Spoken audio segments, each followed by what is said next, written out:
Most of us think of luck as a lightning strike, a random, magical, and completely uncontrollable event that either happens to you or it doesn't.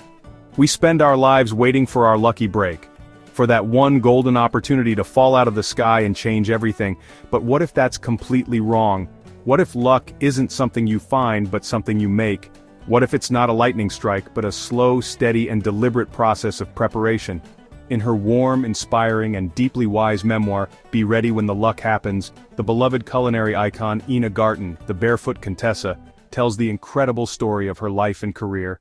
And in doing so, she gives us a profound, practical philosophy for creating our own luck. This is not just a story about food or about a woman who got a lucky break with a TV show. It is the story of decades of hard work, of terrifying leaps of faith, and of the powerful magic that happens when years of quiet preparation finally collide with an unexpected opportunity. This is a roadmap for anyone who has ever had a dream, a guide to packing your bags, showing up at the station and being ready to say yes when your train finally arrives. The first terrifying yes, a leap into the unknown. To understand Ina Garten's entire philosophy, you have to start at the beginning, with the single impulsive and life-altering decision that set her entire improbable journey in motion. In the 1970s, Ina was living in Washington, D.C. She had a prestigious and respectable job as a budget analyst in the White House, working on nuclear energy policy. And she was, by her own account, bored out of her mind. She was smart, she was capable, and she was deeply, profoundly unfulfilled. The work was abstract and bureaucratic. Her real passion was at home. She spent her nights and weekends teaching herself how to cook, working her way through Julia Child's Mastering the Art of French Cooking. She loved hosting elaborate dinner parties for her friends. The kitchen was her creative outlet, a place of joy and connection in a life that otherwise felt gray and predictable. She knew on a deep, intuitive level that she was in the wrong life, but she had no idea how to get out. And then, one day, while idly browsing the classified ads in the New York Times, she saw a tiny two-line advertisement. It said, "Specialty food store for sale in West Hampton, Long Island." She had never run a business. She had no professional cooking experience. She had never managed an employee. She had never even worked in a food store. By every conventional and logical measure, she was completely and utterly unqualified. And yet, something in her gut, a powerful intuitive pull, told her she had to go see it. She and her husband Jeffrey drove up to West Hampton to see the store. It was a tiny 400-square-foot shop called the Barefoot Contessa. It was charming. The owner, who was desperate to sell, made her a surprisingly low, on-the-spot offer. Ina's mind was screaming. It was a hurricane of all the logical, sensible reasons to say no. It was a huge financial risk. She would be leaving a secure, high-status government career for a tiny, seasonal food shop. It was, by any rational standard, a crazy idea. But in that moment, she did the single most important thing she would do in her entire career. She took a deep breath, she ignored the voice of fear, she trusted her intuition, and she said yes. This is the first and most fundamental principle of Ina's philosophy. You must be willing to say yes to the things that terrify you. The opportunities that have the greatest potential to change our lives are almost always the ones that feel the most intimidating. They live just outside the borders of our comfort zone. Our logical brain, the part of us that is designed to keep us safe and to avoid risk, will always counsel us against them. But your intuition, that deeper, quieter sense of knowing, often understands the path you truly need to be on. Ina's incredible journey was not born from a well-researched 5-year business plan. It was born from a single, spontaneous, and profound act of courage. She took the leap, trusting that she would figure out how to fly on the way down. The school of hard knocks, the unseen years of preparation. Saying yes was the exhilarating part. The day Ina took over the Barefoot Contessa, she was hit with the overwhelming and much less glamorous reality of her decision. She barely knew how to work a commercial coffee machine, let alone how to order inventory, develop a menu, manage a payroll, or lead a team of employees. This next period of her life, the 18 years she spent running the store, teaches us the second core lesson of the book. After the courageous leap, comes the long, slow, and unglamorous work of preparation. Ina didn't try to be a revolutionary avant-garde chef. She started with what she knew and what she loved. Simple, classic, high-quality food that made people feel good. She focused on the absolute basics. She learned that the secret to a great chicken salad wasn't some fancy French technique, it was simply taking the time to roast the chicken instead of boiling it, to give it a deeper, richer flavor. She learned that people didn't want complicated, fussy food, they wanted the most delicious, most perfect version of something familiar and comforting. This became the bedrock of her entire brand, taking simple things and elevating them through a relentless focus on quality and technique. But she wasn't just learning about food, she was getting a real-world MBA in the brutal and demanding world of small business. She learned how to hire people, and more importantly, she learned how to trust them and how to delegate. She made a point of hiring people who were better at certain things than she was, a better baker, a better front-of-house manager, and then she had the wisdom to get out of their way and let them do their jobs. She learned the unforgiving economics of a food business, the razor-thin profit margins, and the importance of tracking every single potato. She learned how to build a community around her store. She remembered her customers' names, their children's names, and their favorite dishes. She made the Barefoot Contessa not just a shop, but a central beating heart of the community. For 18 years, this was her life. It was not glamorous, it was not about fame or television shows or best-selling cookbooks.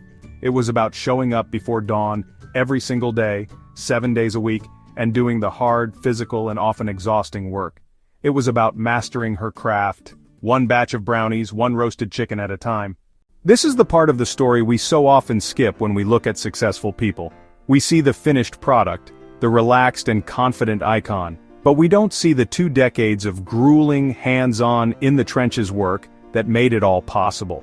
This is the essence of being ready. You don't prepare for a specific, known opportunity. You simply commit to being excellent at what you do, day in and day out.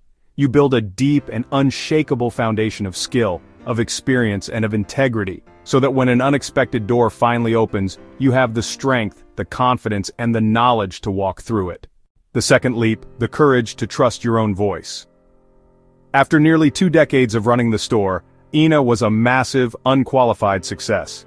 The Barefoot Contessa had grown from a tiny 400-square-foot shop to a 3,000-square-foot market that was a landmark in the Hamptons. By all accounts, she had made it. She could have comfortably and profitably run that store for the rest of her life, but a familiar and dangerous feeling began to creep back in. She was getting bored. The challenge was gone. The steep learning curve that had kept her so engaged for so many years had flattened out. She felt that same sense of being stuck, that same quiet unfulfillment that she had felt in her government job all those years ago. So, at the age of 50, she made another terrifying and seemingly irrational decision. She sold the store to 2 of her trusted employees. She had no plan. She had no next step. She just knew, in her gut, that a chapter of her life was over and that she needed a new challenge. This leads to the third major philosophy of her life. You have to have the courage to recognize when a chapter is over, and you must be willing to step into the terrifying, empty space of the unknown to start a new one. With her newfound free time, she built an office for herself above the store she had just sold, and she started thinking about what was next. The idea of writing a cookbook had been planted in her head by her customers and her friends for years, but she had always dismissed it. She wasn't a professional writer, she wasn't a trained chef. Who was she to write a cookbook? Again, the voice of fear and self-doubt, the voice of the imposter syndrome, was loud. But this time, she had nearly 20 years of real-world, hard-won experience to back her up. She knew with an unshakable certainty what people liked to eat. She knew how to write a recipe that a real home cook could actually follow, without any fancy equipment or impossible-to-find ingredients. The process of writing that first cookbook was another form of intense preparation. She hired an editor and a book designer, but she was relentless about her vision. The book had to be a perfect reflection of the simple, elegant, and accessible philosophy of her store. She tested every single recipe over and over and over again until it was foolproof. She fought for the clean, beautiful design and the stunning photography. She poured all of her accumulated knowledge, her experience, and her impeccable taste into that book. When the Barefoot Contessa cookbook was published in 1999, it was a massive, runaway success. It was so successful because it was authentic. It was the genuine, honest, and time-tested product of 18 years of real-world experience. The luck of having a #1 best-selling cookbook wasn't luck at all. It was the direct result of 2 decades of preparation finally meeting a new and terrifying opportunity.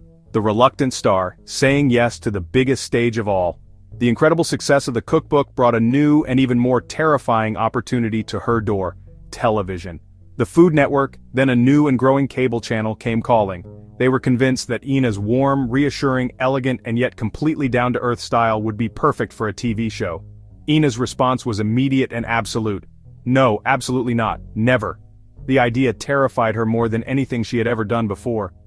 Buying the store and writing the book were things she could control, things she could do in her own private space at her own pace.